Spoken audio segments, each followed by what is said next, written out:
pleasure to be with you at whatever time it is where you are. We have a wonderful audience today. I want to first just extend my gratitude to the team at CyberSight and Orbis, particularly Lauren Sicca, who's been a great help in organizing these sessions. I also hope that all of you are well, you and your family and friends from COVID, and that we continue to emerge from this pandemic. So it's wonderful to gather in this format for this morning here where I am. And in previous talks, we've talked about a lot of different things and advanced topics, surgical topics. But today I thought it would be fun and useful to go back to the basics, to really go back and review what we know about aqueous humor, dynamics, how intraocular pressure is controlled, and how we evaluate the anterior chamber angle. So that's going to be our focus this morning. Again, please, if you have questions, make sure to get those in mind and prepare them for the Q&A and submit them. And we'll try to get through everyone's questions at the end. So what is glaucoma? We talk about this group of diseases that have in common this characteristic optic neuropathy that we all can recognize with characteristic associated visual field defects for which elevated intraocular pressure is a risk factor. Certainly not the only risk factor by any means, but it's the only modifiable risk factor that we have. We know a lot of things about risk factors, but we're still learning all the time. And it's still clear that elevated intraocular pressure remains the primary risk factor that we have to keep in mind for our glaucoma patients. But other things such as family history, African American in our country or Hispanic descent or others are also important risk factors. Other risk factors have been identified as well and are important, and I think we'll understand these more and maybe even be able to modify some of these risk factors. But today, intraocular pressure remains the only modifiable risk factor. In terms of intraocular pressure, if we look at various studies,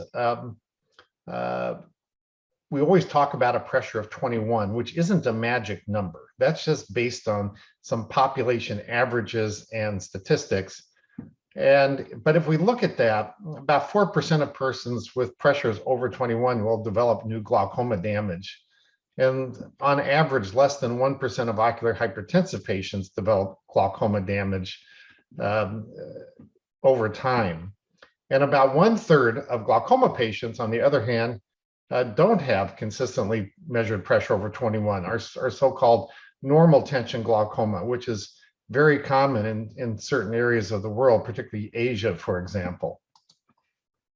But let's talk about intraocular pressure. How is intraocular pressure controlled? What is the physiology and pathophysiology that happens in glaucoma that affects intraocular pressure? This is sort of the classic drawing with all these arrows showing where aqueous is produced in the ciliary body and the different ways that fluid can get out of the eye.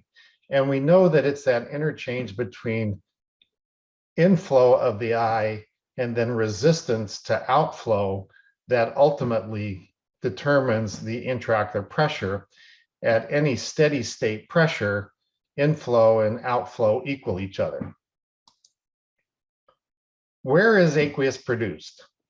Here is our sort of cartoon drawing of the ciliary body with the ciliary muscle and iris as shown in the top figure. On top of the muscle, which has its different fibers, the longitudinal fibers and the circular fibers, there's the ciliary stroma. And the ciliary stroma is divided and is covered by 2 layers of epithelium. The non-pigmented epithelium is shown below, which is on the inner side and where aqueous is produced, and underneath that is the pigmented epithelium of the ciliary body and the ciliary processes. But it's this non-pigmented ciliary epithelium that ultimately leads to aqueous production into the anterior chamber of the eye. And here's just showing that. Here are some electron microscopic photographs showing the same thing, that show that the non-pigmented ciliary epithelium is on the side that faces the inside of the eye, and where aqueous is produced, under which is the pigmented ciliary epithelium. So let's have a question real quick here, just to get us awake for the morning. So which mechanism below accounts for the major component of aqueous production? Diffusion, secretion, passive flow, ultrafiltration, or concentration?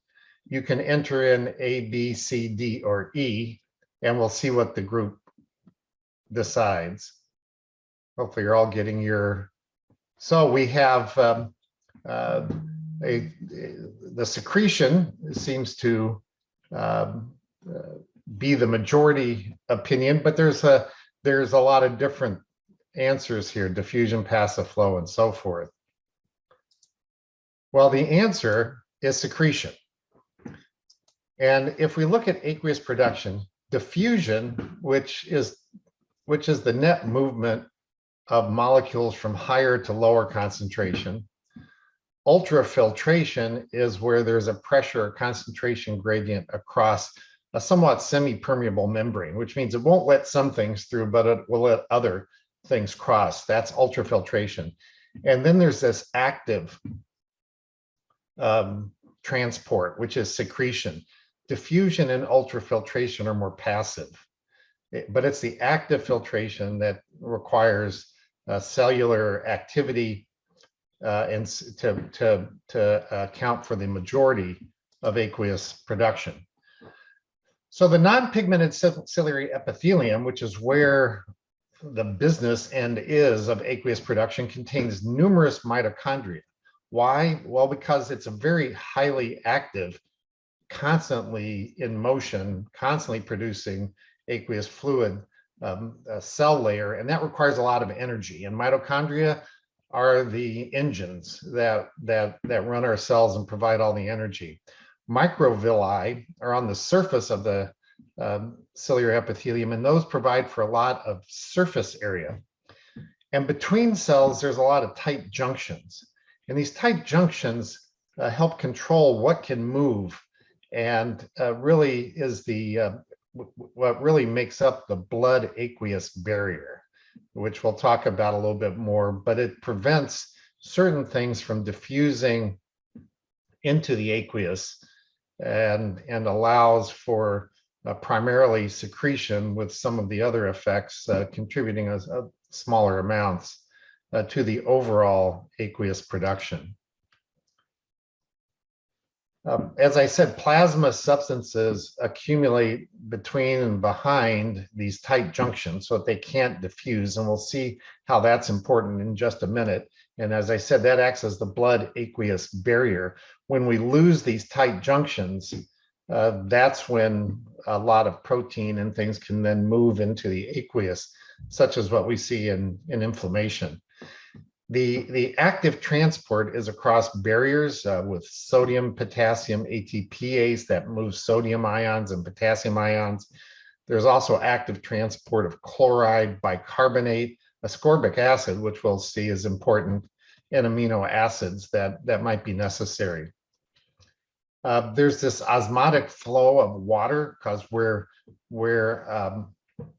a sodium ion goes, it increases concentration, so it will pull water in with it. So when you put various ions into as the non-pigmented ciliary epithelial cells pump these ions across its membrane, water naturally goes with it in the production of aqueous.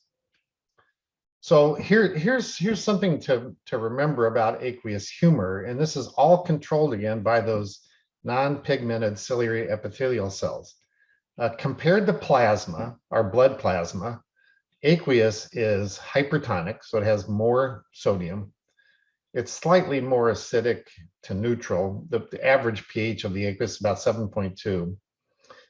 Plasma is a little bit higher than that. It's very high in ascorbic acid compared to plasma, 15 times higher. So ascorbic acid is really being pumped into the aqueous. And why? Well, ascorbic acid is a potent antioxidant and has other important effects for eye health and health of the anterior segment. And the aqueous is very low in protein, 0.02% versus 7% protein in our plasma.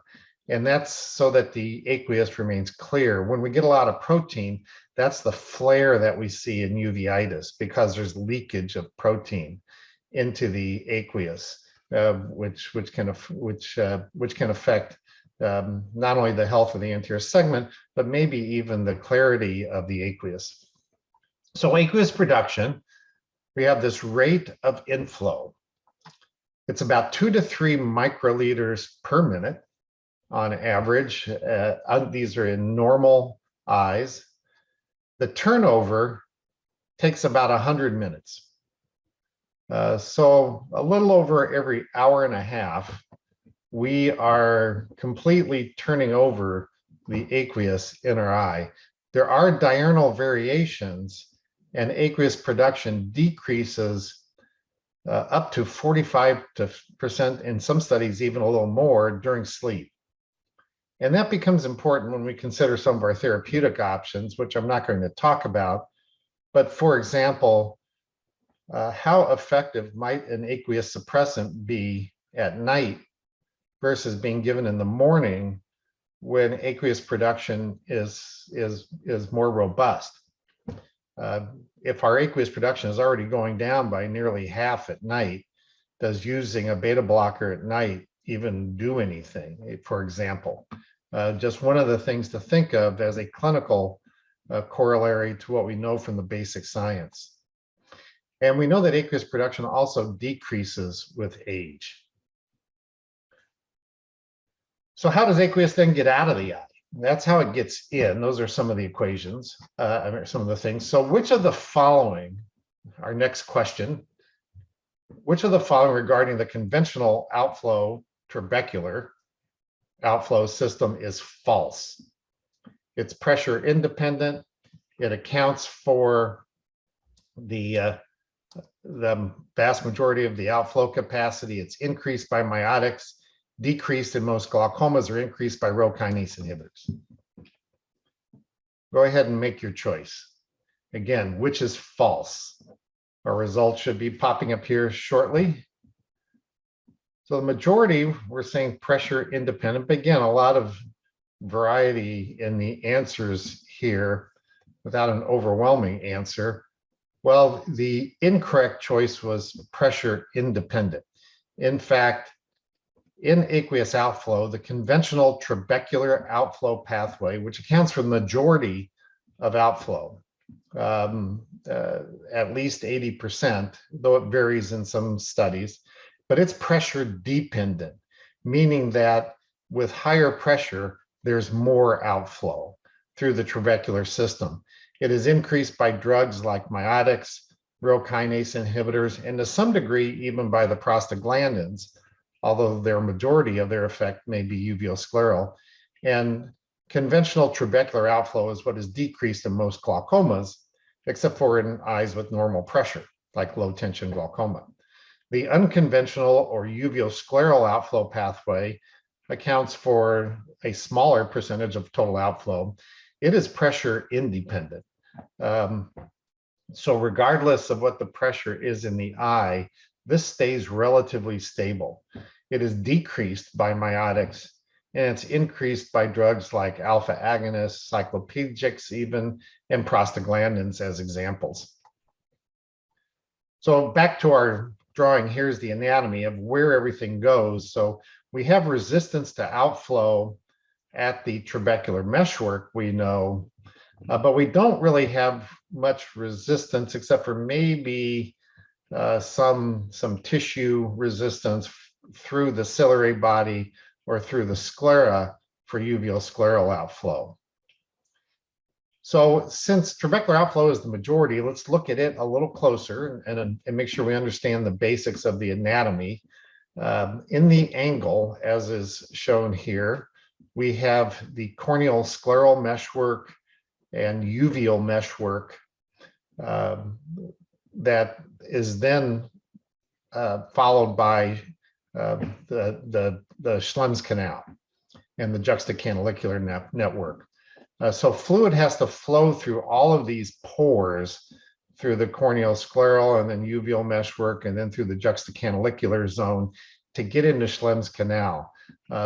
These pores not only remove some products that may be in there, these beams that are shown here are lined by endothelial cells that phagocytize, that are actively metabolic. It's not just bare beams of collagen, like it may look like in the pictures here. These are actually columns of collagen covered with endothelium. Once the fluid gets into Schlemm's canal, there's then an outflow system of collector channels, and ultimately the aqueous connects with the episcleral venous plexus on the surface of the eye and is drained away from the eye with the blood system. If we look at the trabecular outflow in a little bit more detail, like I said, each of these trabecular beams, this is one shown here in this electron micrograph, it has a collagen connective tissue core, but it's got an endothelial cell layer around it.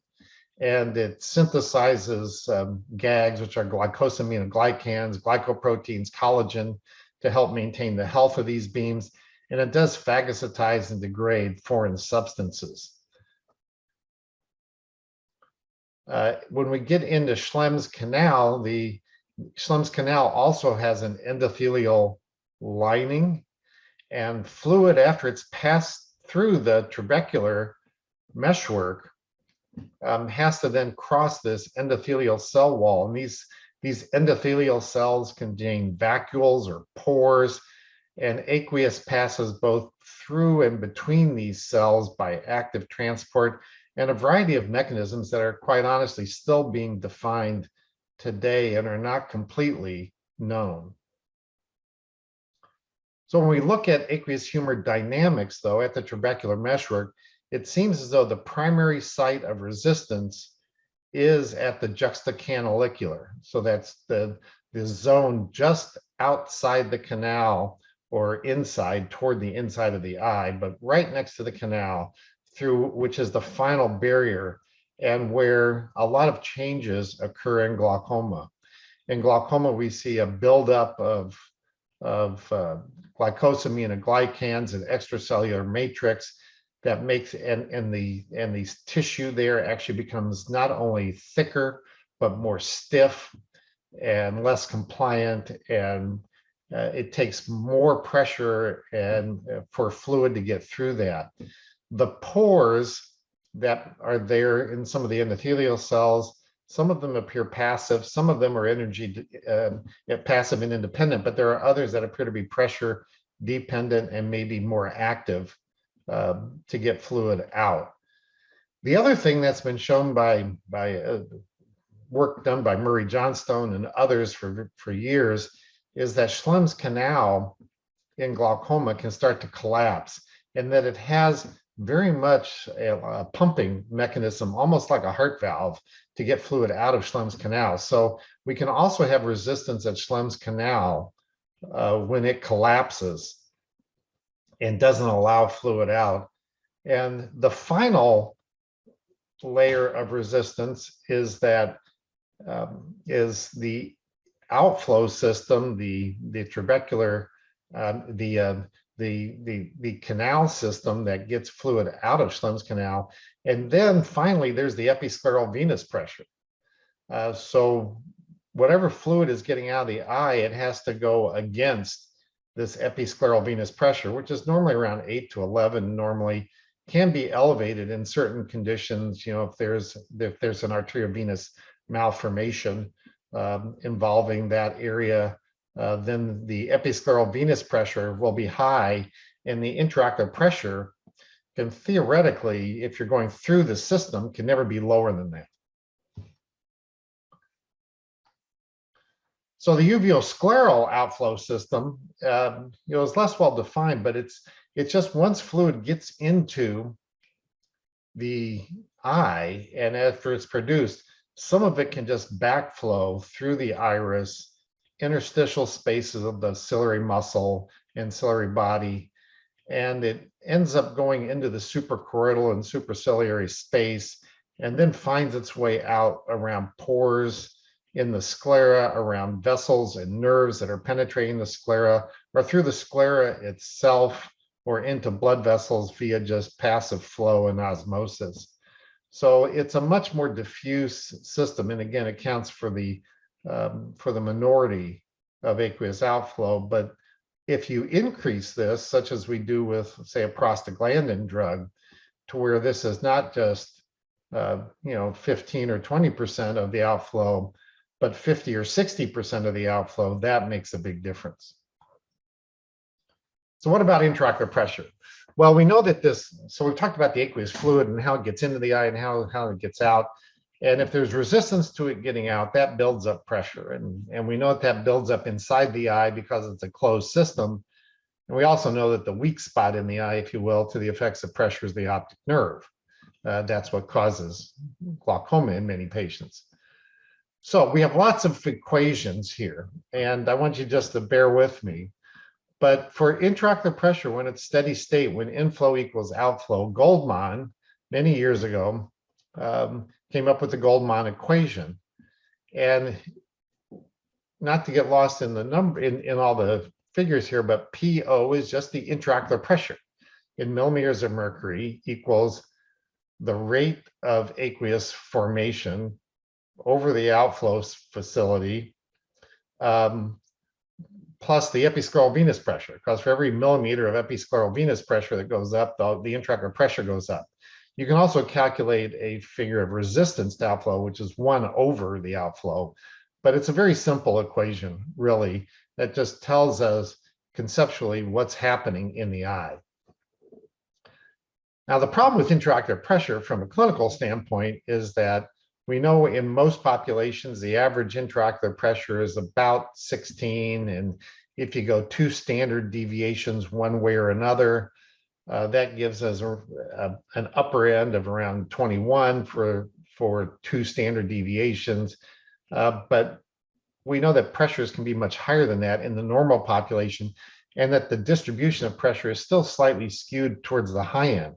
If we look at the glaucomatous intraocular pressure, it's even obviously more skewed to the right, but there seems to be no pressure at which glaucoma can't occur or always occurs. But this is what those curves look like from an epidemiology standpoint. Intraocular pressure, we know, has a lot of variations to it. Short-term factors such as diurnal variation, exercise, Valsalva, postural stuff, just with respirations. Anesthesia can affect the intraocular pressure. We know that genetics plays a role. The intraocular pressure is higher in relatives of POAG patients, even if they don't have glaucoma in these relatives.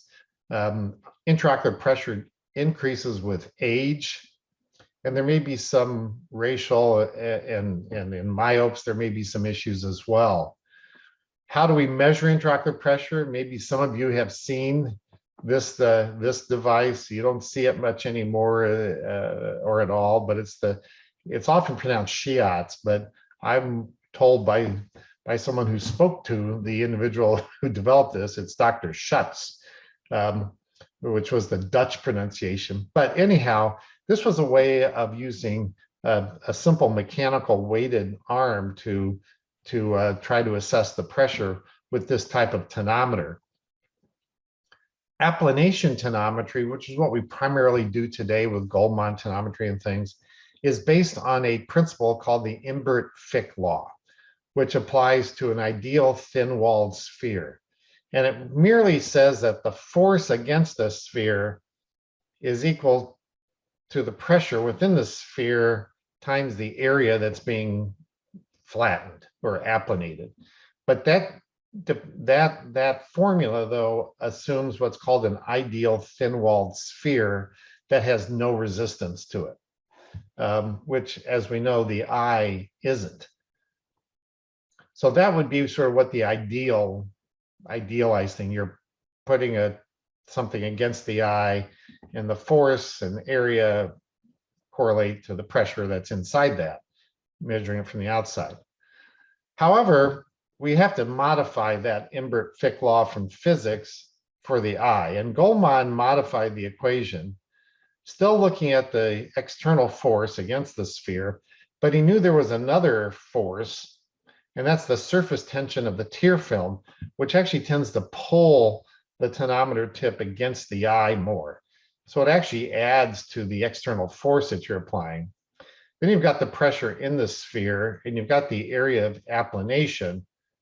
So the pressure kind of resists flattening, but then you've got the force to bend or flatten the cornea. So he knew the cornea wasn't without some resistance. So there's a force there that you have to overcome. Corneal rigidity, corneal thickness come into that. But he sort of made an assumption. He said the resistance to corneal flattening, in other words, the corneal rigidity, would kind of be canceled out by the capillary attraction of the tear meniscus for the tonometer head. And that was an assumption which may hold true in a very narrow range, but certainly isn't true across the board, and but was a very big assumption that was made to help develop the tonometer. So this is what he did. He just took that same formula and he sort of calculated out that when the diameter of the tonometer tip was 3.06 millimeters, what the standard Goldman tip size is today for a Goldman applanation tonometer, that these forces of surface tension and resistance to the corneal rigidity would equal out. We know that's not entirely true, but it kind of gets closer to what is reality. So with the Goldman applanation tonometer, we have this flattening force, and it's grams, and it's multiplied by 10 to get millimeters of mercury. It displaces a small amount of fluid. And if we look at the diagram now, it's a little bit more complicated. So we've got the resistance to flattening, what they call the spring force of the cornea to not be flattened. You displace a volume, there's a tear meniscus, and all of that going on when we're measuring the pressure by applanation tonometry. And there's a lot of sources of error: lid squeezing, breath holding, Valsalva, pressure on the globe, if somebody has a tight collar, if they've got tight muscles for some reason, if you have too much or too little fluorescein, if the cornea is distorted in some way, you have a lot of astigmatism, but primarily by central corneal thickness and corneal rigidity. So just to present a couple cases. So here's a 57-year-old Caucasian woman with ocular hypertension for the past 5 years. She has pressures from 22 to 25. She has 0.4 cups. Her fields are normal, and her corneal thickness is around 600, approximately in both eyes. Contrast that with another patient who's a 32-year-old African man with no past ocular or medical history, presents with good vision, pressures of 19. He looks okay on slit lamp and gonioscopy, but he's got large cups. He's got what appears to be some early visual field loss, and his corneal thickness is 492 and 493. Two very different presentations, even lower pressure than in the first case, but because of the very thin corneas, we know the pressure is higher than what we're actually measuring, that there's an error with our Goldman applanation tonometry that we have to account for. And various studies have looked at trying to correct the intraocular pressure. for corneal thickness and across the range of pressures and apply a correction factor. And some estimate that it's 2 to 3 millimeters for every 50 micron difference in central corneal thickness from 535 microns. A lot of this came from the ocular hypertension treatment study.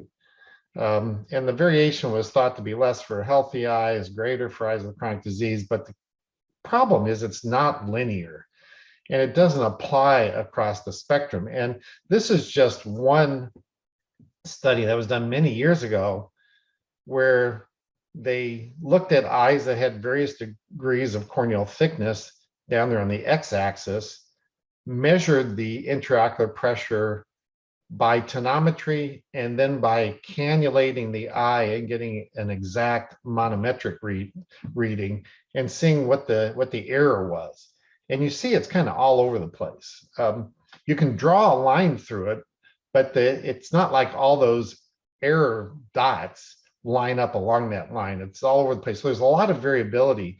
So that's why it's very hard to apply any formula to this. You just have to know that qualitatively, when the cornea is thin, the pressure is going to be in your mind a little bit higher than what you're measuring. And if it's a thick cornea, just the opposite. And to sort of take that into account when you start to think about how you're going to manage that patient. But I would urge you not to get hung up on a calculator that says it's going to tell you what the pressure is based on what the corneal thickness is, because they're not accurate. And they only maybe get you partly there. We know that, there's a variation also in central corneal thickness during the day. The cornea varies some. So it depends on when you measure people. We measure most people, during the daylight hours, but even during daylight hours, it can vary a little bit. Maybe not enough to have a big effect, but it does vary.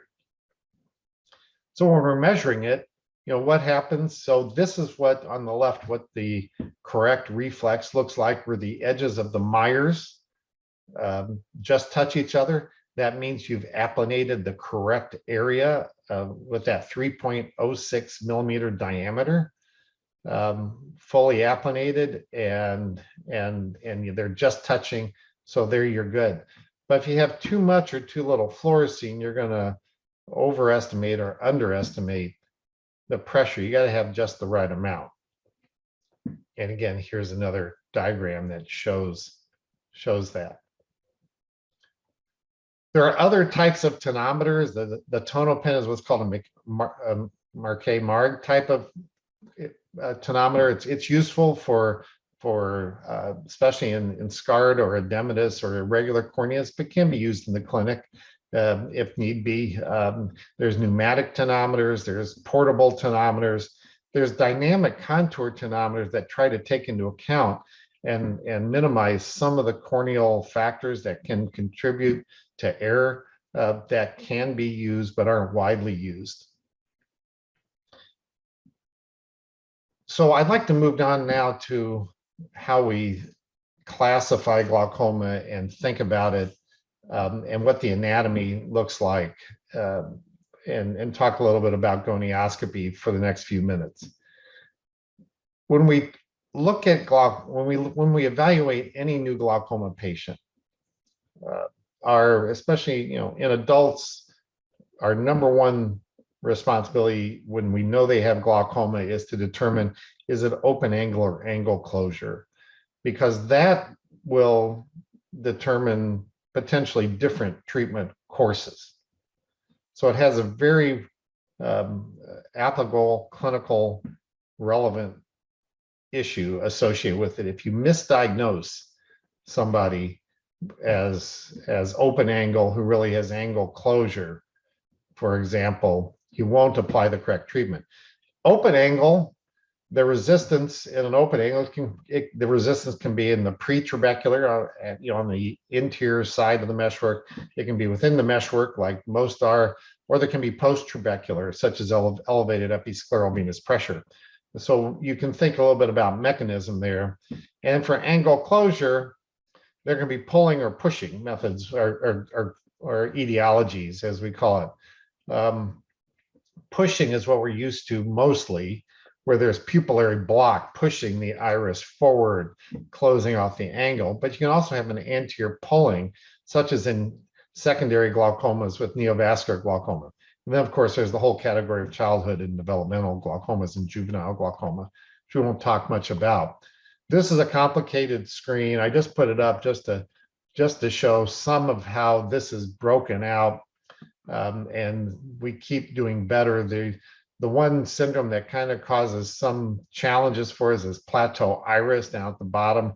How to exactly diagnose it between the mechanism of pulling and pushing. It probably a little of both in some cases, but these are some of the diagnoses then that fall out when we think about whether it's trabecular, post-trabecular, and where the area of resistance is. So this brings me to gonioscopy and the Spaeth gonioscopic grading system, which I use on every patient. I don't know how many of you are familiar with this, but I think it's, if you're not familiar with it, I hope you'll pay attention and maybe consider using this system, because it tells you a lot about the appearance of the angle, better than saying we've got an open angle, or the angles 2+ open, 3+ open. What I never know what that means when somebody says that, but I know what it means when somebody describes the angle according to this system. So what's the goal of gonioscopy? It's really to distinguish pathologic aspects of the anterior chamber angle from infrequent but normal variations. And there were a lot of systems developed over the years. And the Spaeth system is the most recent, and it's undergone some modification, but it was really developed by Dr. Spaeth in 1977. The pen light, it can be a quick screening way to look for angle closure. It's quick, it's not very sensitive. And then we can use the Van Herrick system, where we look at the slit beam and look at how the peripheral anterior chamber depth compares to the corneal thickness. And here's an example. So here we have the slit beam near the limbus coming in about a 45-degree angle. And we see the light going through the cornea. The parallelepiped reflects that we see in the cornea of the light. And then there's a gap before it hits the iris. And that gap, of course, is the anterior chamber. And we can see that that gap is almost as thick as the cornea. So it's likely at this angle, just by this quick screen, is still open, as opposed to this eye, where we do the exact same thing and there's no gap. So that just means the iris is already not even in the angle, but out away from the angle a little bit, already up against the back of the cornea. So that angle is closed. Just a very simple Van Herrick. Spaeth proposed a system that doesn't rely on any single part, but it describes 3 parts of the anatomy of the iridocorneal angle that are important. Where the iris inserts, the point where the iris contacts the internal lining of the eye, at what angle does it approach the angle of the eye, and what's the peripheral iris contour, which can be different, and we'll look at that. So iris insertion. So we just call this A, B, C, D, and E. Does the iris insert very anteriorly? Anterior usually at or in front of Schwabe's line, behind scleral spur, ciliary body, or way deep in the ciliary body. And here's sort of a schematic that just shows the meshwork drawn there, and where is the iris inserting. So here would be a drawing of an A angle where the iris is completely covering the trabecular meshwork and up to probably Schwabe's line, and then you have the anterior chamber, versus at the other end of the spectrum, an E angle, we have a very posterior iris insertion. And on gonioscopy, you would see a lot of the angle. And this is sort of just that sort of whole chart showing the different levels at which the iris can insert in the eye. You then have to define the angular approach. Now this is a little more subjective in many ways, but it's not as difficult as it seems. You just draw 2 lines. one through the middle of the iris and one through the meshwork. And they look like this. So you draw one line through the middle of the iris, that's a tangent, and you draw another line that's through the meshwork, and you estimate how many degrees apart those would make that angle. And normal would be about a 40-degree angle, let's say. And then there's the peripheral iris configuration. So the iris can approach right at the very periphery. It can be relatively flat, it can be concave and bow backwards, such as we see, for example, in pigmentary glaucoma. It can be bowed forward or convex, such as we see in pupillary block, or it can have a plateau where it has this little hump and then flattens out, and that can have consequence. So here's just normal iris bowing into the angle. You can sort of see there on this ultrasound biomicroscopic picture. But here's three different eyes that have maybe similar angular approach, but very different in the periphery into how much iris or how much of the angle you might see.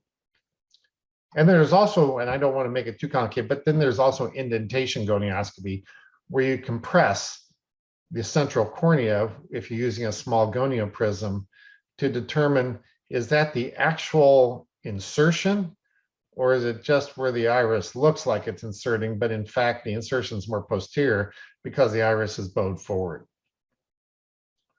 So here's an example of a gonioscopic photograph looking across at the angle, and you see in this picture, part of the angle is closed. It's an A angle, and then it all of a sudden deepens where it's open. Very easy to see that zone of distinction. You can also then look at pigment and grade it and other things. And this is what the whole system looks like. Again, the A, B, C, D, E for the iris insertion. What is the angular approach? It's usually somewhere in the range of 30 to 40 in normal, but a very bowed forward or very pushed forward can be 50, and if it's very flat or posterior, it can be a very small angle. And then what does the peripheral iris look like and pigmentation? So here's a case I'm just going to illustrate with ultrasound biomicroscopy. So here's a case where the angle structures, you really can't see. The iris is pushed forward over it for some reason, but the anterior chamber in front of it looks fairly deep. So this is angle closure. What's our first thing in angle closure? Well, let's do an iridectomy. So a hole was put in the iris, and things kind of open up a little bit, but you still see that the angle is mostly covered. And why is that? Well, if you look posterior to the iris, there's all this ciliary body here. This patient has a very anteriorly displaced ciliary body and has plateau iris. So what do we do next? We do iridoplasty to thin out the peripheral iris and now open up the angle. And here's a gonioscopic picture with indentation of a patient with plateau iris. And if you look at the light as it traverses over the iris, it's sort of got this double hump pattern, because out here in the periphery, it's being pushed forward by the ciliary body. It won't go straight back, but we could still open the angle in this eye. Without indentation, no angle structures were visible. So this patient, we always do an iridectomy, laser iridectomy, usually first in these eyes. And if the angle doesn't open, then that confirms the diagnosis of plateau iris, so then we do iridoplasty. We can do other things with gonioscopy too. Here's an eye that seems to have a good filtering blood after trabeculectomy, but the pressure is 25. Why? Well, we can look at the sclerotomy, and in this case, it may not be very clear in the picture, but there was a membrane that had grown over the sclerotomy that was causing increased resistance internally. This is an example of pigmentary glaucoma with that heavy pigmentation in the trabecular meshwork. Here's an example of an angle recession with a very deep angle, and we're seeing behind the ciliary body actually here. So this is a photograph of where I get to work at our Eye Institute at Indiana University. It's a pleasure to have brought this to you today. I'm now going to stop sharing, and we'll go to the Q&A. So we will go to the questions first. We have I'm not going to try to pronounce the name, but I'll say the first name, Marlene. I've tried to change in aqueous humor dynamics in Wistar rats by episcleral vein cauterization and injection of magnetic microbeads in the anterior chamber. It didn't work properly. It only elevated pressure about 48 hours. Do you have any clue why it didn't work? It seems to not affect the aqueous dynamics. Well, it should work. It depends on, I'm not an expert in these models. I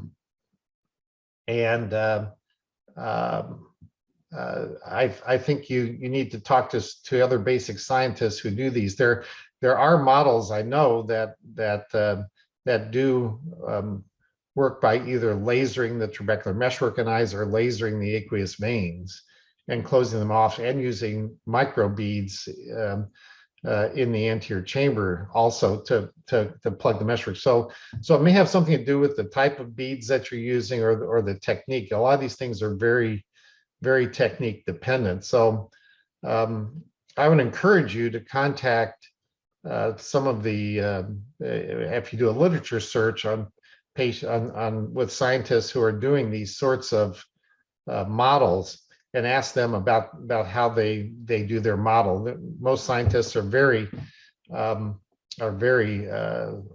open to sharing their knowledge. If you have trouble, I do have colleagues, basic science colleagues who work with me that I'd be happy to put you in touch with.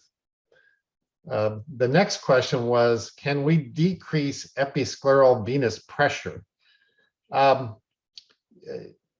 Not the normal episcleral venous pressure, but if someone has elevated episcleral venous pressure, and for example, has an arterial venous fistula, such as a cavernous sinus fistula, that they get closed and treated, yeah, that can then bring the secondary elevation of episcleral venous pressure down. The one new thing in that area, besides treating elevated episcleral venous pressure, is that our Rho kinase class of drugs seems to have some effect on the episcleral venous system, and may open some of the episcleral venous system a bit, which could lower episcleral venous pressure. So we may be able to pharmacologically now begin to perhaps lower that. I think there's still some work to be done in that area, but if it's just normal episcleral venous pressure, the only way we have to possibly lower that is with our Rho kinase class of drugs. But if it's secondarily elevated, then treating the primary cause can lower the episcleral venous pressure in that patient. The next question is there any condition of aqueous oversecretion? And the answer is no. We really don't have hypersecretion glaucoma. We only have oversecretion relative to outflow. So anything that raises pressure in glaucoma is an outflow problem, not an overproduction problem. The eye just keeps making that 2 to 3 microliters per minute unless we give aqueous suppressants to lower it.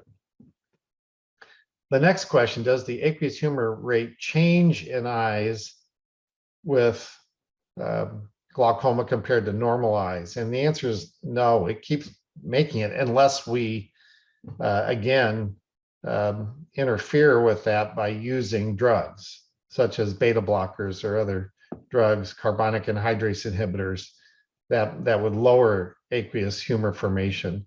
But there isn't a good feedback. I mean, if the eye had good feedback mechanism that where the trabecular meshwork or something sense that the pressure is too high and send a signal to the ciliary body, well, turn down the faucet, the the eye doesn't need any more fluid coming in, but that we don't really have that kind of feedback, it seems, or at least we don't have that kind of feedback in glaucoma eyes. There's loss of that loop. More people with ophthalmic hypertension than with glaucoma. Probably the cause of glaucoma is not outflow of fluid, but in the state of the lamina curbosa. Thank you. Oh, good day from Ukraine. Oh, wow. First of all, thank you for joining us, and I hope you're safe if you're in Ukraine. We are all watching and praying for the Ukrainian people, and hope that this war ends soon. But it is true that the majority of patients, of individuals who have ocular hypertension, don't get glaucoma. Why is that? Well, there's a lot of reasons probably for that, and it has to do with that glaucoma is a very complex disease. Maybe it has something to do with their optic nerve being more resistant. Some postulate that maybe it has something to do with their CSF pressure. So at the cerebral spinal fluid pressure, if it's up a little bit and the eye pressure is up, then the overall translaminar pressure gradient isn't so great, and may even be normal. In low tension glaucoma patients, what's going on there?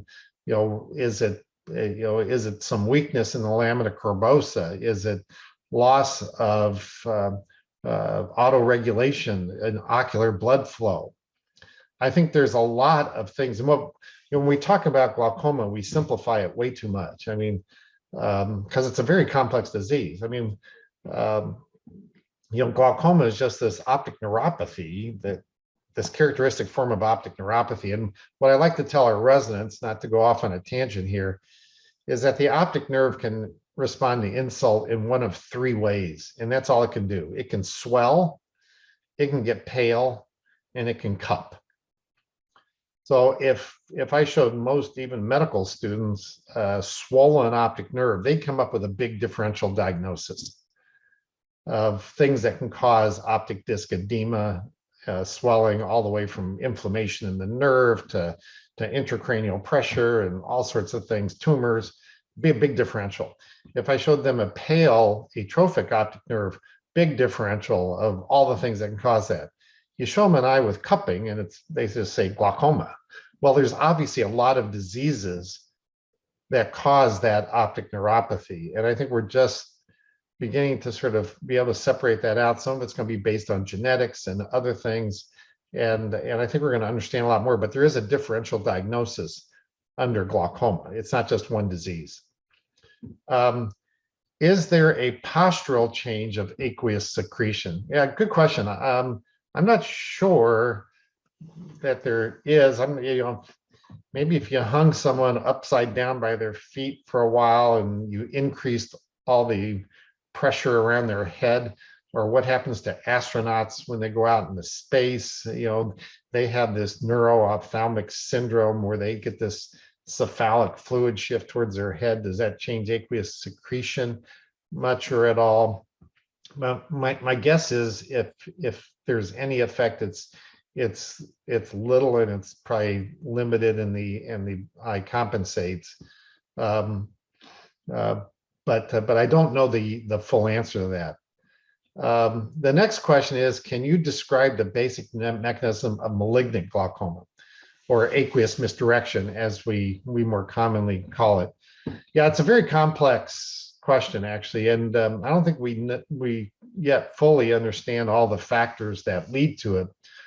But the basic mechanism is that aqueous humor flow accumulates in the vitreous, and the vitreous volume increases, and therefore fluid cannot get in relative amounts. It's not absolute, like a pupillary block would be if you had your pupil completely square down, but over a period of time, the vitreous hydrates more and more, and it pushes the anterior segment structures forward, closes off the eye angle, and leads to a spiral of progressively increasing pressure because fluid can't get out properly because it's accumulating in the eye. The treatment for that, which wasn't part of the question, is to get things reestablished. There's a whole series of steps to do that. Oftentimes ending up with just trying to convert the eye to a unicameral system, because you can't have malignant glaucoma or aqueous misdirection unless you've got two chambers that are competing against each other. So if you convert the eye to a one-chambered system, then it doesn't matter where the aqueous goes. It's always going to go out the path of least resistance. During the gonio section, Spaeth classification seems very comprehensive. But during the ONFES view at slit lamp, determining the angle seems difficult.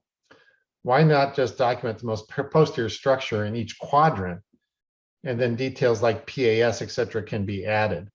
You do want to identify the most posterior structure, but you want to know why.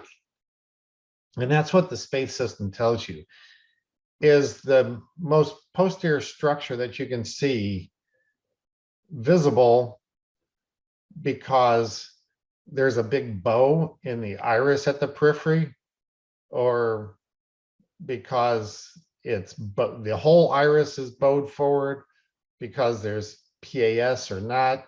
The Spaeth system gets you in the mechanism of why you're having trouble seeing what you're seeing. You do want to know the most posterior structure.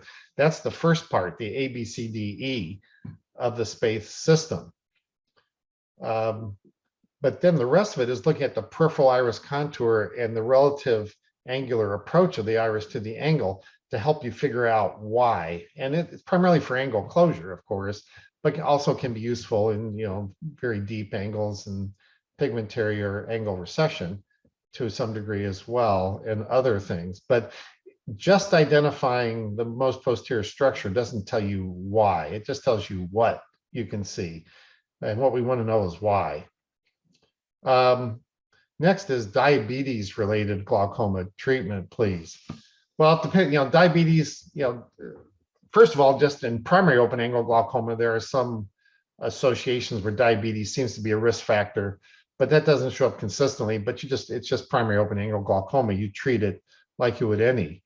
If you're talking about complicated diabetic eye disease with neovascularization and bleeding and all of that, the primary treatment of diabetes-related glaucoma, number one, is to treat the diabetes and control blood sugar, do all the retinal treatments, laser, injection, steroid, VEGF, whatever it takes to control the retinal disease is always the mainstay of glaucoma treatment. And then we treat the pressure. So we get the patients when now they've already got glaucoma. If it's neovascular glaucoma, you still need to do all the retinal treatments, but most likely that's going to require a tube shunt. I hope that answers the question. Would you do gonioscopy on every patient as part of your standard workup, or is it a tailored procedure? My personal bias is that every new patient should have their angle looked at as part of their initial exam. We look at all sorts of things on every patient. Why not look at their angle? Now, if they don't have glaucoma and they've got a wide open angle, you don't need to repeat it. But in glaucoma patients, the appearance of the angle can change over time. And so I think it is important in glaucoma patients to also do repeat gonioscopy, maybe annually or every other year, or after any intervention that you've done or surgery, to see what the angle is doing. There was a study done in the US a few years ago by Ann Coleman that looked at glaucoma patients undergoing surgery, and over 50% of them had no documented gonioscopy ever billed for through our Medicare system, which was a shocking thing, that half of glaucoma, we don't know whether they were gonioscoped and it just wasn't built for, but we have a separate code where we get reimbursed for doing gonioscopy. So I think it's an important thing to do on every patient, and important to do follow-up gonioscopy in glaucoma patients. Next question, we'll do a few more questions. I don't know that we're going to get through all of them, unfortunately, but hopefully we will. Has anyone looked at what changes in aqueous composition before and after trabeculum meshwork filtration? Do cytokines get sequestered in the TM? Great question. I haven't looked at aqueous composition after filtering surgery. The problem of looking at cytokines and things in eyes that have had filtering surgery, successful filtering surgery, is that most often those eyes are on multiple medications preoperatively, which affects a lot of things, and cytokines is part of them. And then post-surgery, if they're successful, they're not on glaucoma medicines. So there's always the role of what's the medicines doing that's difficult to account for. But it's a good question, and I don't know the answer. Next, is there a system of standardizing the differences in hyperopic versus myopic eyes in interpreting gonioscopy findings with Spaeth or any other system? Well, I think the Spaeth system does a wonderful job in differentiating hyperopic and myopic eyes. Hyperopic eyes, are usually going to be smaller eyes. There's going to be more iris bowing. One of the characteristics of hyperopic eyes is that the lens eye volume ratio is a little bit off. So the lens tends to be take up more space, in an eye. So hyperopic eyes tend to be small eyes, but the lens tends to be normal size. And you can tell that by looking at the iris bowing and the angle of the iris and whether or not it's enough to induce angle closure.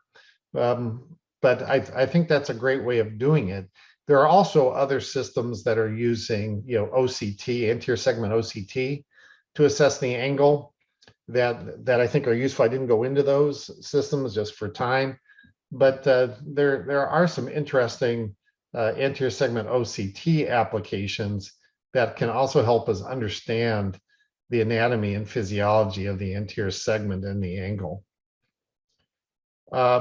Next is beta blockers are typically twice daily, with long-acting gels or Tiopex, which is daily. Should we instruct patients to use this in the morning rather than at night? Most times beta blockers are prescribed twice daily. I don't. I prescribe beta blockers once a day. It's been shown that you don't need long-acting gels. Back in the early days of beta blockers, they were equally effective once a day or twice a day in clinical trials a long time ago. So when I prescribe beta blockers, I prescribe them once a day in the morning.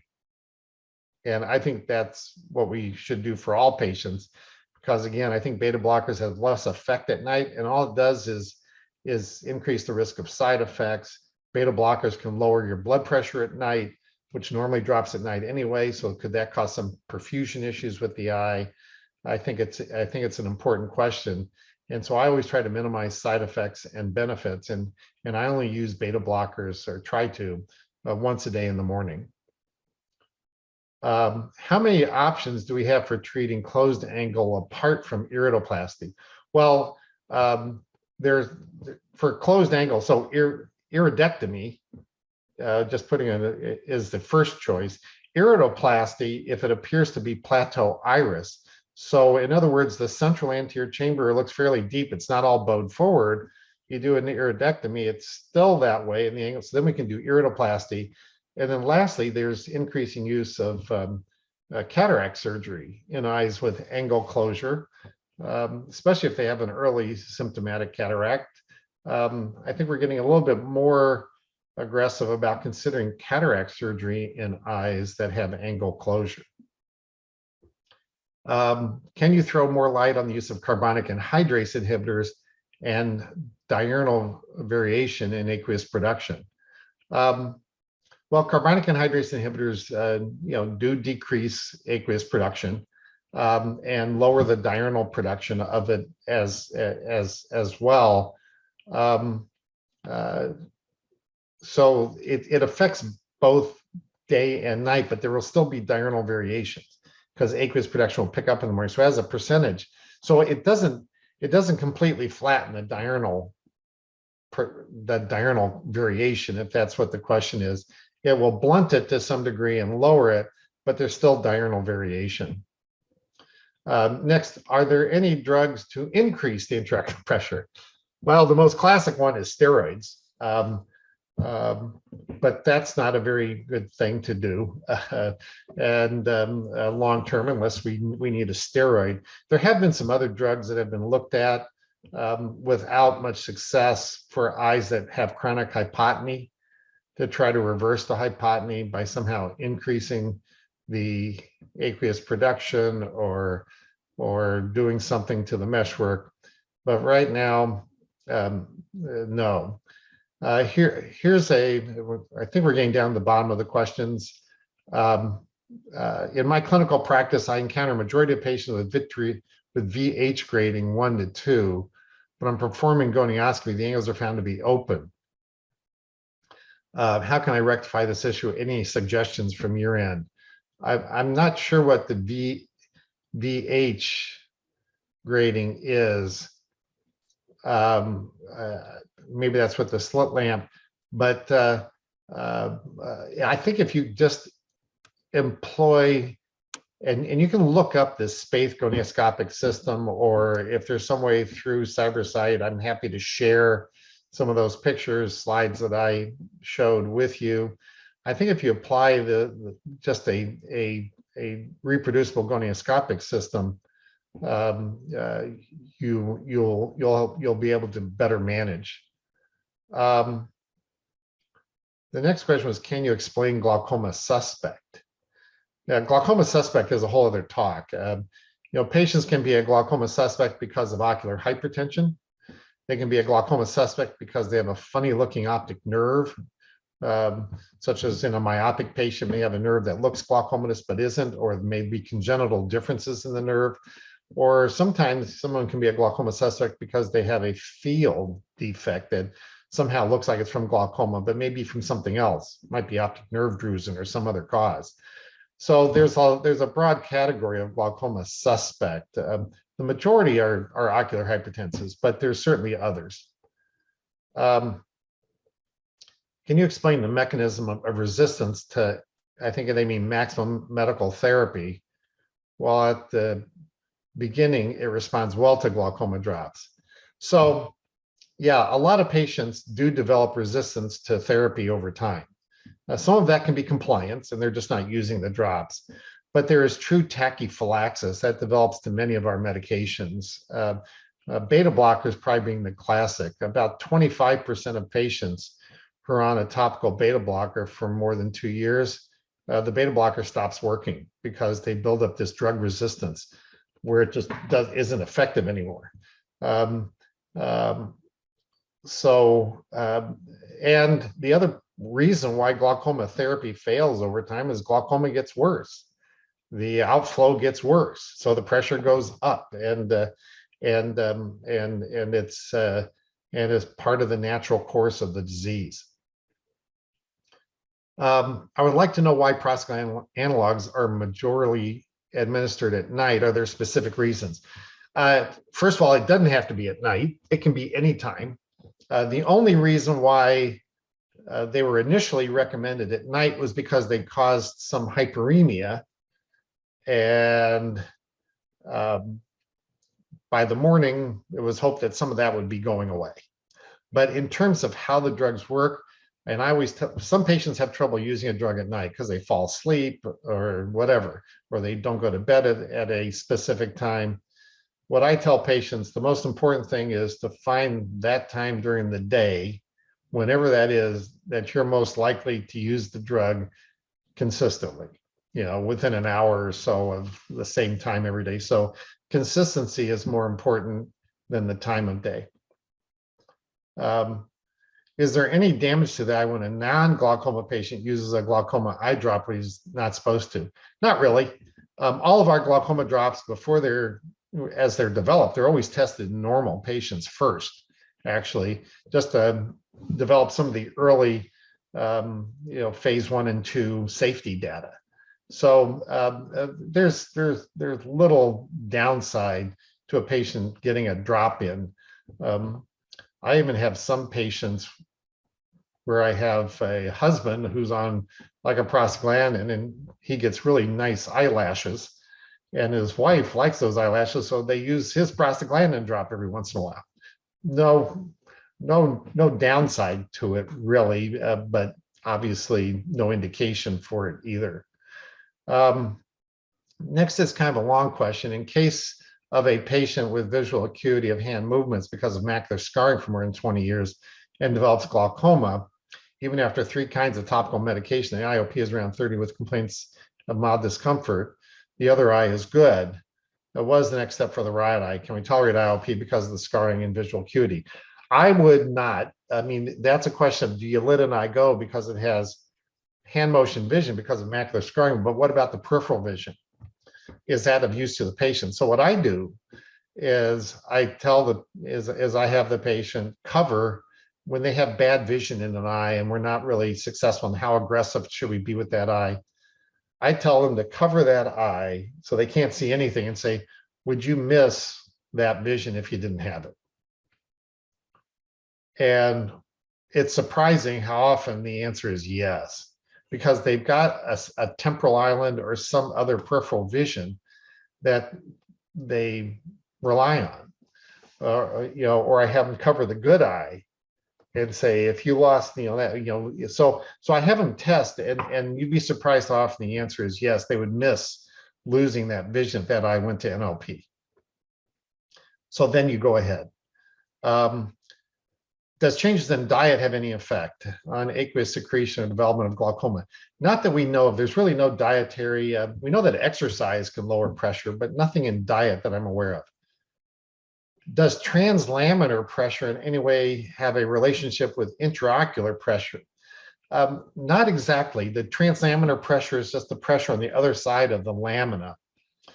And it's that, so it depends on what the pressure is in the CSF and in the intraocular pressure.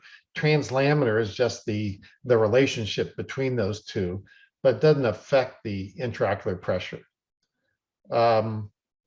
Next was a thank you. Thank you very much for the thank you. How come some people react better to SLT than others? Because we're all different. Laser trabeculoplasty, just like some people respond to medications better than others.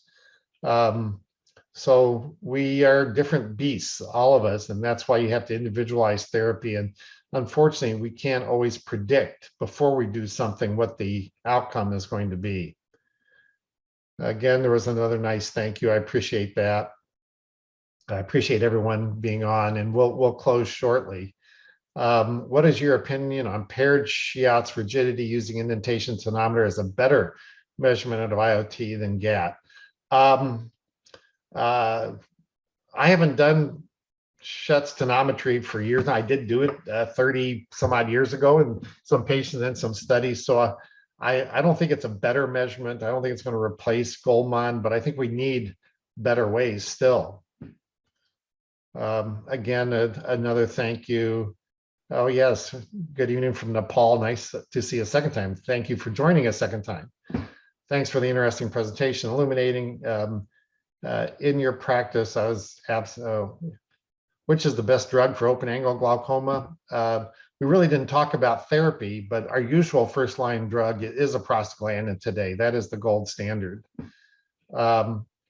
Next, what is the indication for shifting to surgical options? I think once diagnosed, especially open angle, should be managed surgically. Well, it depends on the patients. And we have studies looking at medications versus laser versus surgery as initial management. And it depends on the surgery. We have no perfect treatment. I generally will start with medications in the majority of my patients and or laser, and generally save surgery for if they're progressing or failing. I think the rest are thank yous. So with that, I think we will close this session. And again, I want to thank all of you for your attention. I hope this was useful and you gained some useful information to help with your patients. Thank you very much.